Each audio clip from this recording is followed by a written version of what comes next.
Bon les gars, on se retrouve pour une nouvelle vidéo, nouveau convoyage. Aujourd'hui on peut voir les palmiers, je suis à Cannes. On a récupéré une petite Skoda ici. Et c'est un convoyage un peu spécial, convoyage de l'extrême. On va faire 1000 km, voire même un petit peu plus. Donc, je vous explique, on part de Cannes. Ça fait plaisir, même s'il fait pas très beau mais il fait bon.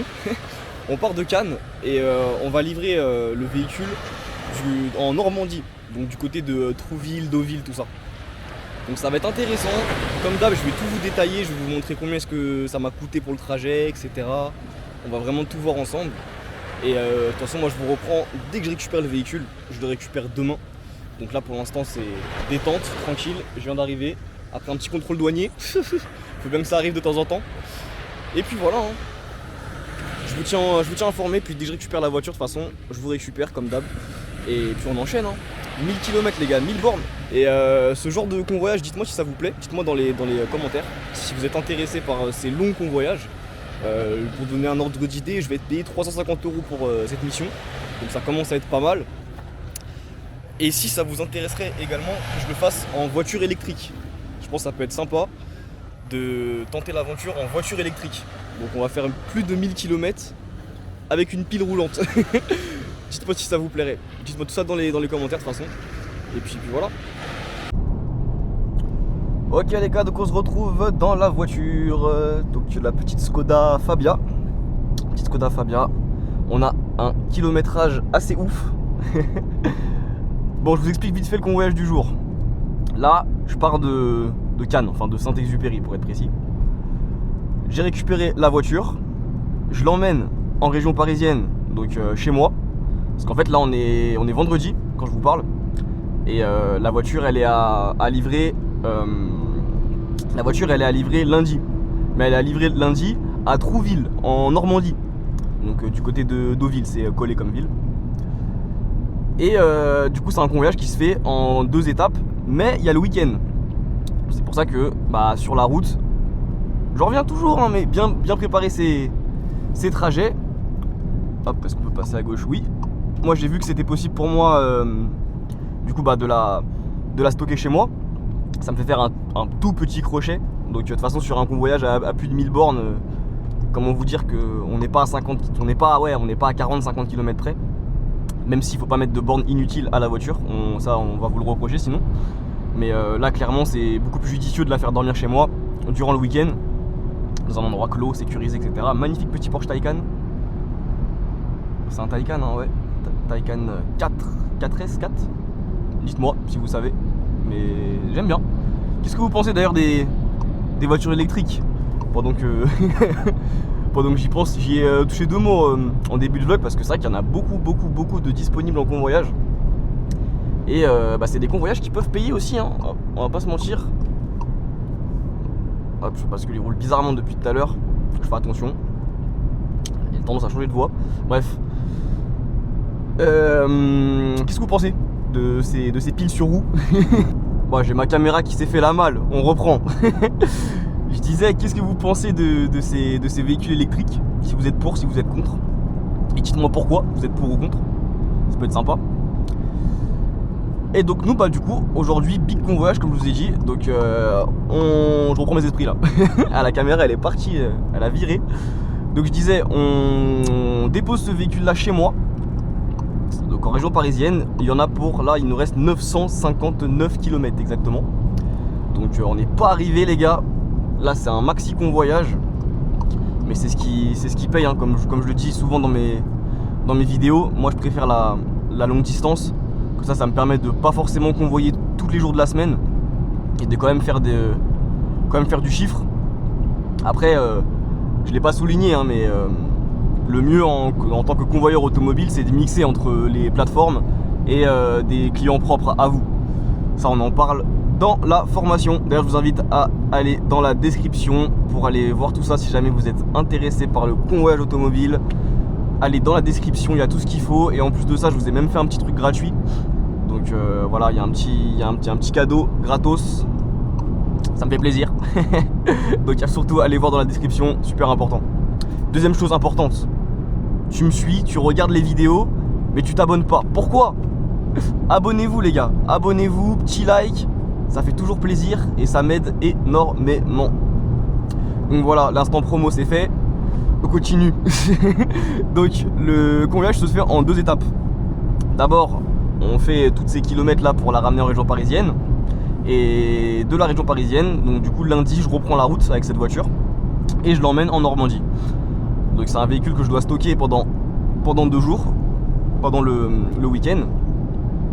Et c'est des convoyages qui peuvent vous arriver également. Donc peut-être pas au tout début, parce qu'il faut, voilà, avant qu'on vous propose des missions comme ça où on fait confiance pour garder une voiture, etc. Il peut avoir quelques convoyages à faire, mais ça arrive très vite. Excusez-moi. Est-ce que vous avez fait quelques... Je viens de manger là. Est-ce que vous avez fait quelques convoyages? Après, il n'y a pas de souci. Donc voilà, hein. Sinon le véhicule, franchement, c'est assez sympa. Et je vais vous dire un truc. Moi, j'ai une Seat.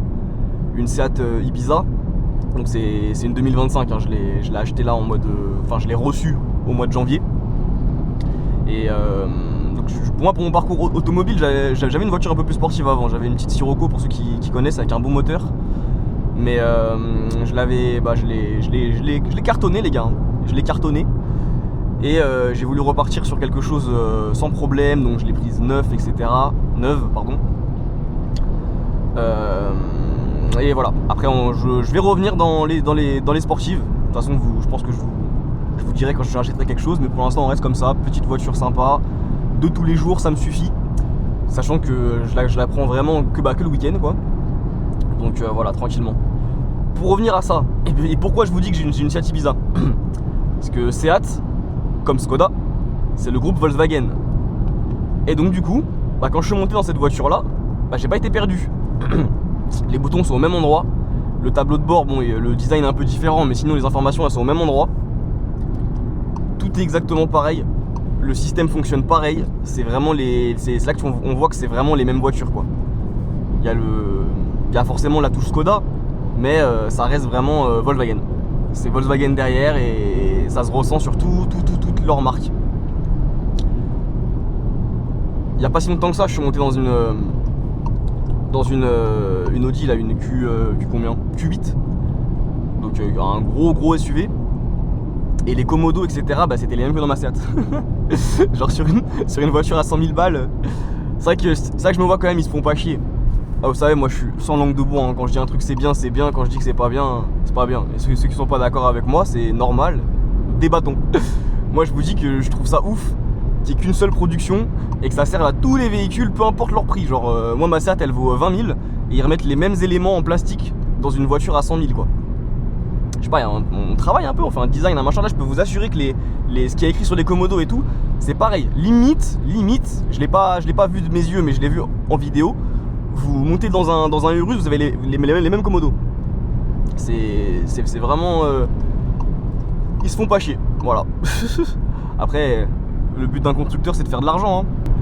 Bon, sinon, franchement, venir à Cannes, c'est toujours un plaisir. Cannes, Marseille, et remonter des voitures d'ici. Parce que, comme vous pouvez le voir, hein, les routes sont magnifiques. Donc là, on est à 110 pour l'instant, et tant mieux, parce qu'il fait très beau et les paysages sont beaux. Franchement, les routes sont très belles. On est toujours en montagne, genre c'est assez sinueux, j'aime bien les routes, elles sont vraiment sympas. Et en plus aujourd'hui on a de la chance, il y a du soleil. Hier je me suis pris un déluge. Genre j'ai pas compris. On est dans le sud ou on est dans le nord là? Qu'est-ce qui se passe? Mais non, je me suis vraiment pris un gros déluge. Et là aujourd'hui on dirait que ça a même pas existé. C'est n'importe quoi le temps en ce moment. Là on est en plein mois de février. La voiture elle met 16 degrés 5. Tout va bien. Tout va bien. Bon, je vous récupère. On fait une petite pause pipi, café. On repart sur la nationale, enfin sur l'autoroute.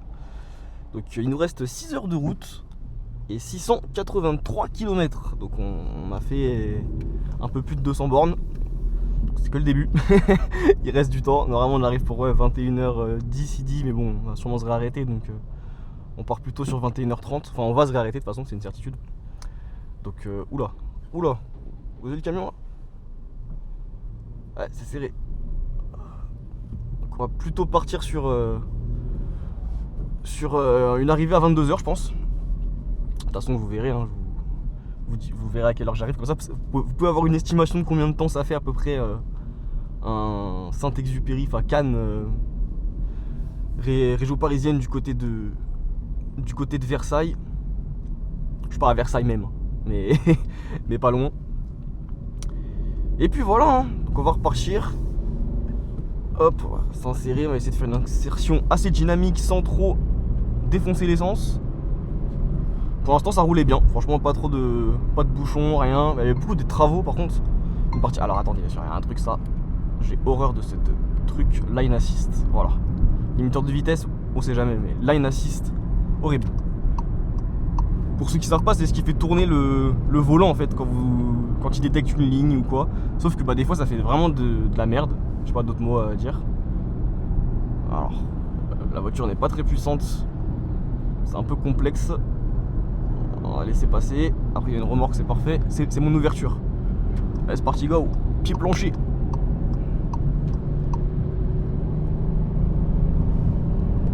Hop. Ouais, donc je disais, je déteste le truc. Line assist, là, je déteste ça. T'as des voitures qui le gèrent bien. Genre, c'est pas trop intrusif. Tu vois, je pense à Mercedes. Il y a pas longtemps, j'ai convoyé une Mercedes et il y a trop de boutons. Donc, j'ai pas compris tout de suite comment est-ce qu'on retirait le truc. Du coup, je l'avais laissé au début. Et c'est vrai que ça va, parce qu'en fait ça va vibrer un peu dans le volant et tout, et c'est pas non plus c'est pas trop méchant en fait. Genre vraiment ça va. Par contre c'est vrai qu'il y en a des c'est vraiment infernal. Genre c'est horrible. On va laisser passer la jeune police. Hop. Il y en a où c'est vraiment infernal, comme je trouve sur le groupe Volkswagen. Franchement j'aime pas. Et j'ai une Seat hein, donc je dis pas ça en mode, je dis ça vraiment, ça j'aime pas, ça fait partie des trucs que j'aime pas. Bon, en tout cas aujourd'hui on roule, hein, parce que le dernier convoyage que j'ai fait, je suis parti au fin fond de la Belgique pour rien. Je vous laisse aller voir, j'ai tourné une vidéo, je sais pas dans quel ordre ça va sortir, mais allez voir sur la chaîne, normalement ça sera dispo. Je vous explique plus en détail. Mais je suis parti chercher une voiture fin fond de la Belgique pour rien du tout. Donc bon, là au moins on roule, on a le véhicule. Je suis parti pas avec le plein, mais on avait quasiment le plein. Là, il affiche 370 km d'autonomie. Il nous en reste quasiment 700. Donc, forcément, on va remettre de l'essence, hein, mais on va voir si ça marche avec un plein. Est-ce qu'un plein sera suffisant? On fait un sondage. À votre avis, je mets combien de litres en tout pour faire le convoyage? Enfin, pour faire cette partie du convoyage. Parce qu'après, lundi, on repart avec ce véhicule-là à Trouville, en Normandie. Donc voilà, on verra combien est-ce que j'ai mis d'essence en tout. Après franchement ça consomme pas grand chose, c'est les petits 3 cylindres là. Je pense que à mon avis c'est le 95 vu qu'il y a une boîte 5. Et ça a pas trop la pêche. Donc je pense que c'est celui-là. Mais ça va, c'est assez économe. Pour donner un ordre d'idée, ça consomme quasiment comme les diesels, on va dire avec des petits moteurs quoi. Franchement on est kiff quasiment kiff. Donc ils ont bien progressé avec ça. Bon après le downsizing, on n'aime pas, hein, mais en tout cas question de consommation, j'ai rien à dire. Donc là comme je vous ai dit, je vous ai repris, je me suis arrêté à une petite aire pour prendre un petit café et puis vidanger. Et la gestion de la fatigue, c'est super important. Moi je vous conseille de vous arrêter même un peu avant d'être réellement fatigué en fait. Parce que ça permet de durer plus longtemps en fait, de conduire plus longtemps. Parce que moi après je marche comme ça, je pense que chacun fonctionne un peu à sa manière. Moi c'est vrai que je marche comme ça. Je préfère m'arrêter un peu avant même d'être vraiment fatigué. Je prends un café et tout et puis je repars. Et comme ça je fais des toutes petites pauses. C'est vraiment des pauses de 10 minutes quoi, max, vraiment max 10 minutes. Et ça me recharge. Alors que si j'attends d'être vraiment fatigué, je m'arrête plus longtemps déjà. Je reste plus longtemps, je suis un peu au téléphone et tout. Et donc déjà je perds plus de temps au final. Et quand je repars, au bout d'une heure je suis refatigué. Alors que là, en m'arrêtant avant que la fatigue arrive, je suis rarement fatigué en fait. À part vraiment sur la fin, mais sinon je peux enchaîner comme ça. Il y a un jour, je faisais pas des vidéos encore à cette époque. Mais il y a un jour je suis parti de chez moi, du coup j'ai pris un TGV pour aller à Marseille. Et de Marseille, je suis remonté chez moi avec. Et j'ai fait ça dans la même journée. Donc je suis parti tôt le matin et je suis rentré tard le soir. Et franchement, avec cette technique de pauses fréquentes mais très courtes, bah ça a roulé, hein. Ça a roulé. Je suis rentré chez moi, j'étais fatigué, normal. J'avais quand même un peu plus de 900 bornes dans les pattes, plus 3h écart, 3h20 là de TGV. Mais ça allait. Alors que quand je fais des convoyages et que j'essaye de rouler le plus possible jusqu'à la fatigue, bah après franchement je pique du nez quoi.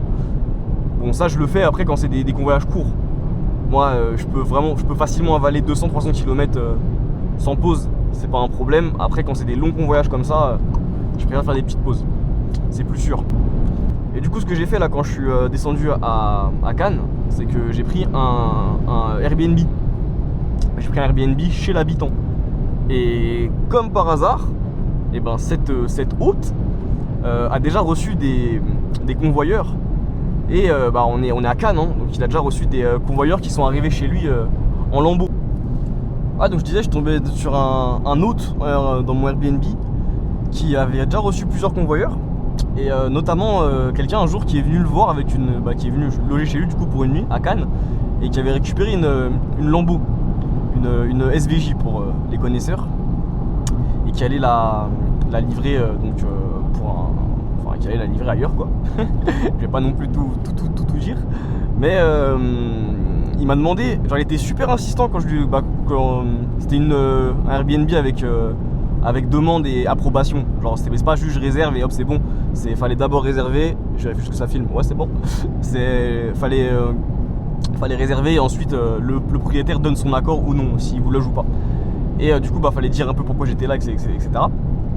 Et donc j'ai pas compris pourquoi il a autant insisté sur le parking. Quand je l'ai eu au téléphone, j'ai dit que j'arrivais et tout.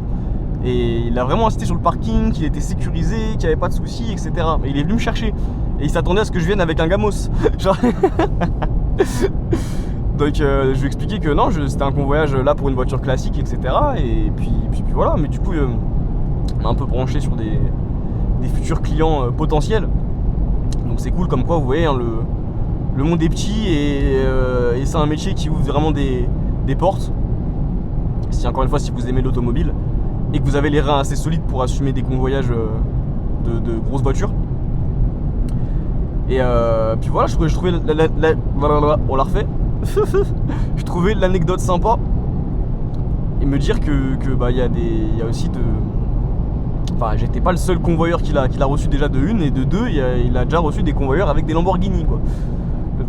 Donc voilà, comme quoi dans ce métier est hyper large, vous pouvez vraiment convoyer de tout, ça va dépendre de vous, vos contacts. D'ailleurs on voit tout ça dans ma formation, donc je vous laisse aller voir dans la description pour ceux qui sont intéressés. Toujours, la promo toujours, hein. Toujours les gars. Et donc voilà, hein, si vous êtes intéressé aussi par ce créneau des voitures luxe, voitures sportives, c'est tout à fait possible. Ça demande bien sûr quelques ressources et 2-3 prérequis, mais c'est loin d'être impossible. Voilà, donc pour un débutant, non, mais quand vous avez quelques convoyages à votre actif, etc., tout est vraiment possible. Question d'assurance aussi, c'est pareil, ça je vous en parle plus en détail. Bon les gars, petit update, il est actuellement 21h36 exactement. Et j'arrive donc à mon point pas le point de livraison, mais mon point de chute on va dire, où je vais stocker la voiture pour le week-end. Alors c'est la première fois que je filme de nuit, je sais pas si on voit quelque chose, ça sera un test. Peut-être que je le garderai, peut-être que je le garderai pas. Mais donc voilà, je vais stocker le véhicule pour le week-end. Et puis on repartira du coup lundi. Lundi on repart pour la livrer en Normandie. Voilà, donc ça c'est des convoyages qui peuvent exister déjà sur plusieurs jours, je pense que j'en ai déjà filmé, enfin sur 2 jours pardon. Mais il y a aussi des convoyages où vous pouvez garder le véhicule pendant plusieurs jours. Donc voilà, là fallait impérativement que je le récupère vendredi, mais c'était pour le livrer seulement lundi. Donc comme je dis, il est 21h, un peu plus de 21h30. Je suis parti de Cannes sur les coups de midi. Donc ça fait quand même pas mal de temps de route, hein. Bon, j'ai fait des pauses, hein. Je me suis arrêté 3 fois. Une fois on va dire bien, genre 20 bonnes minutes, 20 minutes ouais. Et sinon 2 fois vraiment 5 minutes histoire histoire de pisser un coup et de prendre un petit café. Mais voilà. Moi je suis pas quelqu'un qui s'arrête souvent, enfin qui s'arrête beaucoup. Quand je peux rouler, je roule. Si je sens un peu de fatigue, je m'arrête. Là ça allait. Donc voilà. Je suis content pour aujourd'hui, c'est bon. On aura bien roulé. Et puis bah écoutez, je reprends la vidéo lundi hein, pour lundi. Comme ça bah, j'aurai peut-être d'autres. Enfin j'aurai d'autres choses à vous raconter.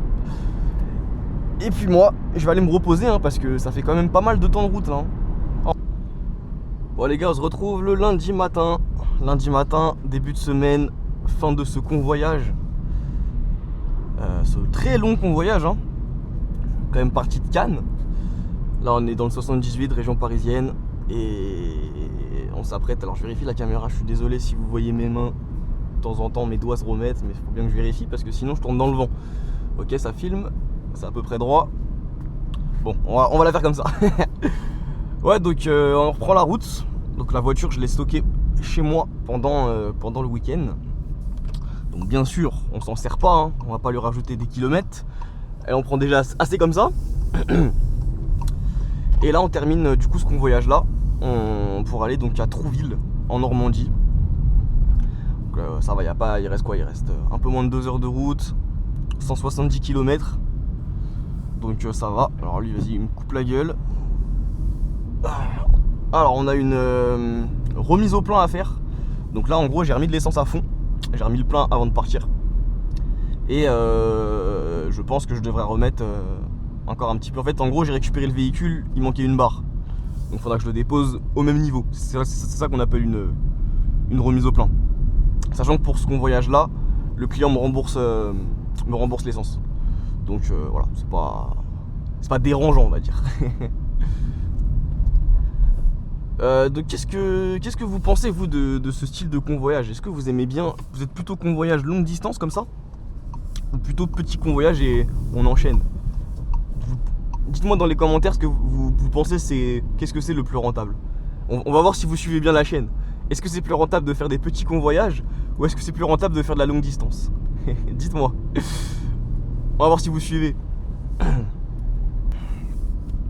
Ah du coup si on se retrouve sur une route de campagne, c'est que j'étais censé récupérer l'A13 plus tôt, pour ceux qui connaissent un peu la région parisienne. Mais bah, l'A13, lundi matin, voilà, c'est soit vous partez à 6h du mat, soit vous partez plutôt vers 11h quoi. Mais le matin, on va dire entre 7h et 10h, elle est morte, elle est complètement blindée. Ça roule pas, donc ça nous fait d'abord prendre une route de campagne et rattraper cette fameuse A13 plus tard. Ça fait un peu moins de kilomètres en plus, donc bon c'est pas grave, c'est juste un peu plus... Bah, c'est pas de l'autoroute quoi, mais je préfère rouler que rester dans les bouchons. Donc voilà hein. Livraison à Trouville, on va voir quel temps il fait là-bas, parce que ici c'est pas ouf. Ça qui est sympa dans le convoyage auto aussi, c'est les 4 saisons. Genre tu peux partir d'un endroit, il fait super beau, après tu traverses la France, temps bizarre, t'arrives chez toi, à ton point B ou n'importe où, il fait encore un autre temps. Et là, bah là, ça va être la découverte, on va voir quel temps il fait en Normandie. Sachant qu'en Normandie, du coup, ensuite, je récupère un Blablacar. Et ce Blablacar me ramène à Caen. Donc on reste en Normandie. Et à Caen, demain, je récupère une autre voiture. Voilà, donc ça c'est, comme je l'ai pu l'expliquer dans une autre vidéo, faire des boucles. C'est ce qui est le plus rentable en convoyage automobile, enfin ce qui est le plus rentable. Il y a plein de choses qui sont rentables en convoyage, mais faire des boucles c'est quelque chose de très très rentable. Ça permet d'aller à un endroit, de récupérer un autre véhicule à cet endroit et ainsi de suite enchaîner, tac tac tac tac tac, comme ça. Vous faites le tour de la France et vous prenez un max de pognon. Bon voilà les gars, on arrive sur Deauville hein. On est arrivé, je livre le véhicule dans 2 km 5 minutes. Et bah il fait meilleur ici hein, au niveau du temps.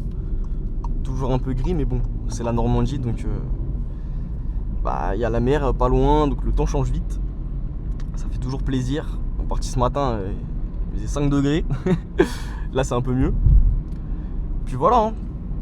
1200 km, enfin 1100 quelque chose, un truc comme ça.